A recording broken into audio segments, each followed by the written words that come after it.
আমার এক ফ্রেন্ড ছিল সেনেগালের, নাম আব্দুল ফাত্তা। মিশর আমি পড়ি, প্রথম আমি কালো লোক দেখলাম। মাগরিবের নামাজের সময় 2008-এ এপ্রিলের 21 তারিখ পৌঁছলাম। আমাদের 11 জনকে নিয়ে গেল সেন্ট্রাল মস্কে, নামাজ পড়তেছি। 100 দেশের ছাত্র নামাজ পড়ে, আল্লাহু আকবার। নামাজ পড়ে সালাম ফিরিয়ে দেখি ডান দিকে একটা মনকার, বাম দিকে নাকির কুচকুচে কালো। আমি দিছি দৌড়।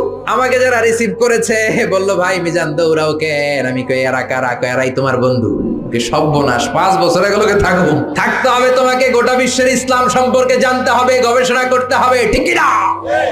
মিশতে শুরু করলাম কালোদের সাথে। কুসকুসে কালো, অনেক লম্বা, চুলগুলো এরকম বুটি বুটি হয়ে থাকে আর গুটি গুটি হয়ে থাকে। আজীবন খবরে দেখতাম, ওই যে নেলসন ম্যান্ডেলারে দেখতাম খবরে, এটিএন বাংলার খবরে দেখা যেত আফ্রিকা মানুষ। এবার সরাসরি দেখতেছি। এই ফাত্তা আমার পাশের রুমে থাকতো, তার পাশে থাকতো চাইনিজ, এরপরে পাকিস্তানি। তো এই ফাত্তা আমার রুমে ছিল ফ্রিজ, ওর রুমে ফ্রিজ নাই। ও পানি নেওয়ার জন্য, ঠান্ডা পানি নেওয়ার জন্য আমার রুমে আসতো। আমি ভয়ে ভয়ে ওর বোতল লইয়ে দরজা আটকায় দিতাম। প্রথম দিকের কথা, ভয় পেতাম কি না কি হয়। পরে দেখি না, মাশাআল্লাহ, কলিজাটা আকাশের মতো উদার।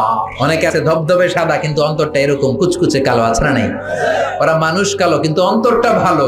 কি বন্ধুত্ব হয়ে গেল আমাদের মধ্যে, ফ্রেন্ডশিপ। একবার আয়েশা বলে, এই Mizan, how did you become so white? আমি এত কালোর কালো, তুই এত সাদা চামড়ার হলি কেমনে? ইসলাম বলে কালো সাদায় পার্থক্য নাই। খেলাওয়ালা কুলি মজুর, দিন মজুর, প্রধানমন্ত্রী প্রেসিডেন্টে পার্থক্য নাই। আপনি মসজিদে যদি ঢুকেন, প্রেসিডেন্ট যেই কাতারে দাঁড়াবে, কুলিওয়ালা ঠেলাওয়ালা ওই কাতারে দাঁড়াবে, ঠিক কি না?